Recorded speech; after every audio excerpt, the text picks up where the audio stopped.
The M1 MacBook Air has been available to buy for about 14 months as I make this video, and when it first launched back in November of 2019, it was a bit of an anomaly.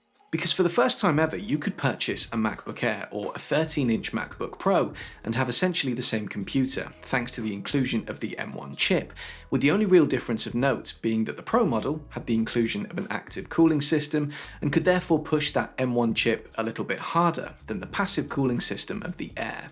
And for a year, this created a bit of a dilemma when choosing an M1 laptop. Was the slight power increase available with the Pro, along with the slightly brighter display, worth the extra money? Or should you look to save money and still enjoy almost all of the power of the incredible M1 chip in the smaller, lighter, cheaper M1 MacBook Air? It was only really in November of 2021 that things became easier, or more difficult, depending on how you look at it, I guess, with the launch of the M1 Pro and Max MacBook Pros. Because if you were a Pro buyer in the market for a Pro laptop, you could disregard the M1 computers and choose an M1 Pro or Max instead, albeit for a lot more money. The 13-inch MacBook Pro suddenly became obsolete, at least so much as most tech reviewers, myself included, simply couldn't recommend it to anyone anymore. The choice was simple: buy an M1 Pro or Max laptop if you could afford it, but if not, get the Air. But as is always the case with technology, things don't stay the same for long, and right now, in early 2022, the potential of a new MacBook Air launching soon could make your buying decision more difficult. So in this video, I'm going to do three things. I'm going to let you know how I feel about the M1 MacBook Air right now, 14 months after it launched. I'm going to talk about the rumours relating to the upcoming M2 MacBook Air, and I'm going to try and help you decide whether you should buy an M1 MacBook Air right now or whether you should hold off to see what comes next. Okay, let's get into it. I reviewed the M1 MacBook Air back in September of last year, not long after I'd bought it, and I generally had nothing but positive things to say about it. I won't repeat everything I said in that video in this one, but the overall message of that video was that I was blown away by how much the computer could do when compared to the rig that I'd been using up to that point, both in terms of the cost of my previous setup and the portability of it. There's a lot to really like in general about the M1 MacBook Air. The keyboard and trackpad are every bit as good as any other recent Mac laptop, and the battery life is staggering. You can absolutely get a full day's work done on this computer without having to reach for your charger, and probably still have some juice left over for the next day. Apps open blisteringly quickly, and apps optimized for Apple Silicon work extremely well. But as amazing as the M1 MacBook Air is, it isn't without its flaws. The display is quite dull, especially when you compare it with something like a MacBook Pro, peaking at just 400 nits brightness. It's entirely usable, it's just that most computer manufacturers nowadays are offering bright, crisp displays on their laptops around the £1,000 mark. Because that's the thing, whilst the MacBook Air is cheap for a Mac, it's still not what I would call cheap. £1,000 is still a lot of money to spend on a computer. The same money would buy you an iPhone 13 Pro, and whilst I know we're not comparing apples for apples here, pun absolutely intended, the iPhone 13 Pro is a product category leading device that features the best that Apple can offer right now in terms of portable computing with no compromises. The M1 MacBook Air is excellent, but it does have quite a few compromises. Away from the display, you're limited to just 2 Thunderbolt USB-C ports, a limitation of the M1 chip in fairness, but keep in mind you're going to have to use one of those to charge the computer, as there's no MagSafe port. And overall, the look and feel of the Air is starting to feel a little bit tired now, in my opinion. It is the only computer in the Mac lineup that features the wedge design, so if that's something specifically that you're after, this is the computer that you need to buy. But the display, with its now quite thick-looking bezels, it's just a bit underwhelming and not in keeping with the rest of the Mac lineup. Now, a word of warning, anything that we talk about in this part of the video must be taken with a rather large pinch of salt, because we're now dealing with rumour and speculation. Nothing with Apple is guaranteed until it actually happens. If you're making a buying decision and you'd prefer to deal with certainty, you could choose to ignore this part of the video altogether.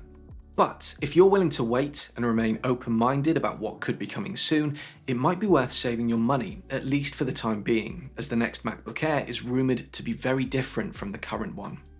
The first major rumoured change is a redesign of the overall look and feel of the computer.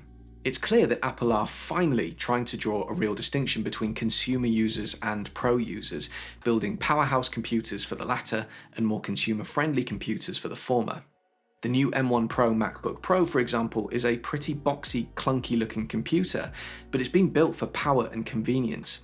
The M1 iMac, on the other hand, is a bright, colourful, fun computer that's been designed to look good in whatever room you put it in, and to become as much a design statement as a computer. Based on this, I think we can expect Apple to release a range of bright, colourful MacBook Airs this year. And that makes a lot of sense. There's an entire demographic of Mac owners who don't care about having the most powerful laptop going, but do care about owning the most Instagram, TikTok-friendly laptop, and a range of colourful MacBook Airs would appeal to that crowd.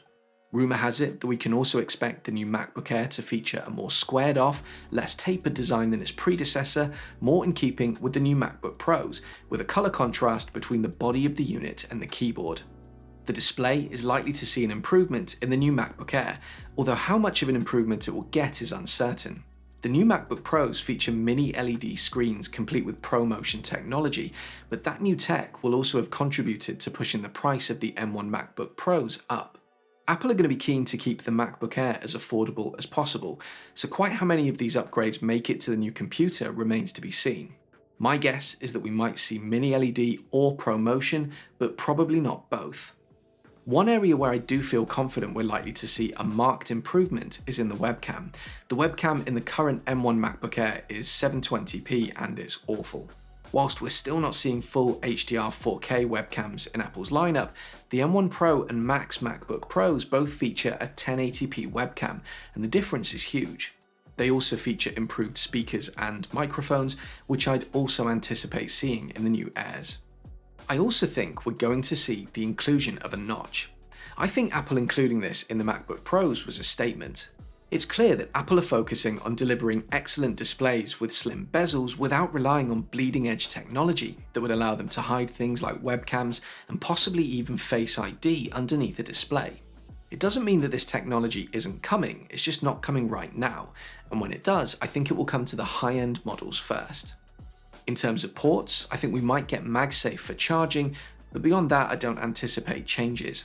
HDMI ports and card readers, whilst probably not expensive to implement, are features that help set the MacBook Pros apart from the Air. They're easy value adds, and they're things that a lot of MacBook Air owners won't care much about.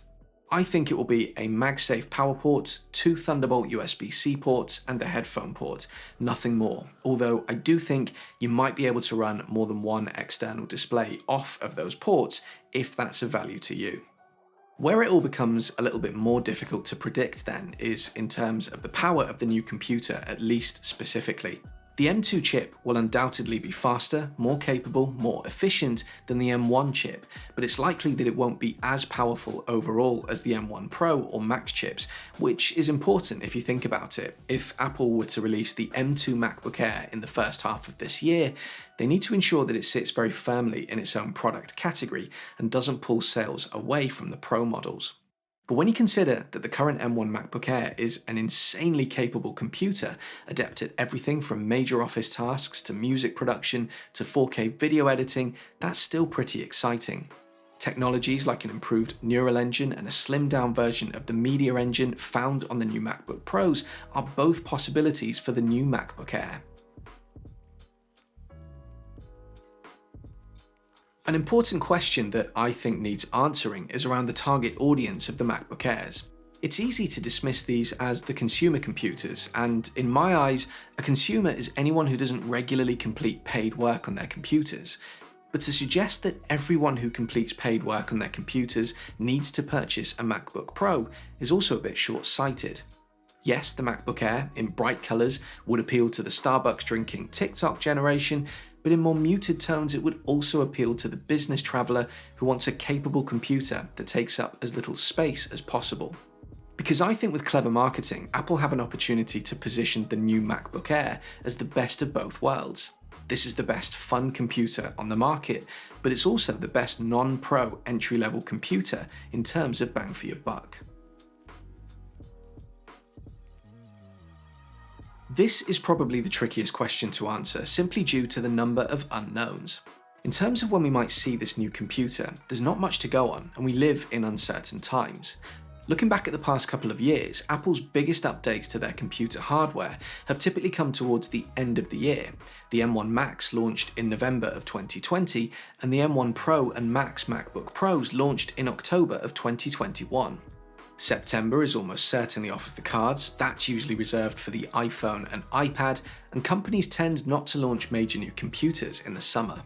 So I think it's going to come down to how big of a redesign we're talking here, and whether Apple want to announce the new computer alone and give it time to breathe before announcing anything else. Because remember, Apple set themselves a 2-year silicon transition, and if we assume that the 2 years began in November of 2020, we're more than halfway into that transition period. That means we're waiting on a new larger iMac, a new Mac Pro, and probably a redesigned Mac Mini within the next 8 or so months. How and when Apple release anything new right now is anyone's guess. Add to that the global pandemic and the global shortage of computer chips, and predicting something like the release date of a new tech product is starting to feel like predicting the outcome of a game of rock, paper, scissors. The price of the M2 MacBook Air isn't likely to change very much, I don't think. Apple want to keep this as their entry-level computer, and pushing the price much above the current $999, even in the event of a redesign, is going to significantly reduce the number of people who could buy one. If none of the things that I've talked about in terms of possible updates, upgrades, and new features matters to you, then you could be in for a bargain if you purchase a MacBook Air right now. In the US, the base level MacBook Air is available on Amazon for $899. Here in the UK, it's £889. It's still not a cheap computer, but when you take a $900 M1 MacBook Air and put it up against an equivalent Intel laptop from any of the top PC manufacturers, there's simply no contest in terms of power and battery life. The M1 chip puts the M1 MacBook Air in a class of its own in that regard, and if you're willing to wait and perhaps sign up for some price alerts, you might be able to get an even better deal a bit later on in the year. Oh, and don't discount refurbs or even second-hand models. The absolute oldest M1 MacBook Air you could buy right now is going to be 14 months old, so if it's been well looked after, you could grab yourself a steal. Check eBay, Facebook Marketplace, etc. But if you're the type of person who would like to have the latest technology where possible, you'd be foolish to buy an M1 MacBook Air right now, and the longer you leave it, the more foolish I think you would be. A redesign has been on the cards for a while now, and I just can't see a situation where we get to the end of this year without a totally redesigned MacBook Air. If you're the type of person who would kick yourself should you buy now, and a redesigned model launches in the next 6 to 8 months, hold on to your cash. So there you go, my thoughts on whether you should buy an M1 MacBook Air today or wait. What do you think? Are you waiting for an M2 MacBook Air? Or have you recently bought an M1 MacBook Air? If yes, what do you think of it? Would you try and swap it out for whatever comes next? Drop me a comment and let's talk about it. And as ever, if you found this video useful, do please consider leaving me a like and subscribing to my channel for more content like this in the future. See you on the next video.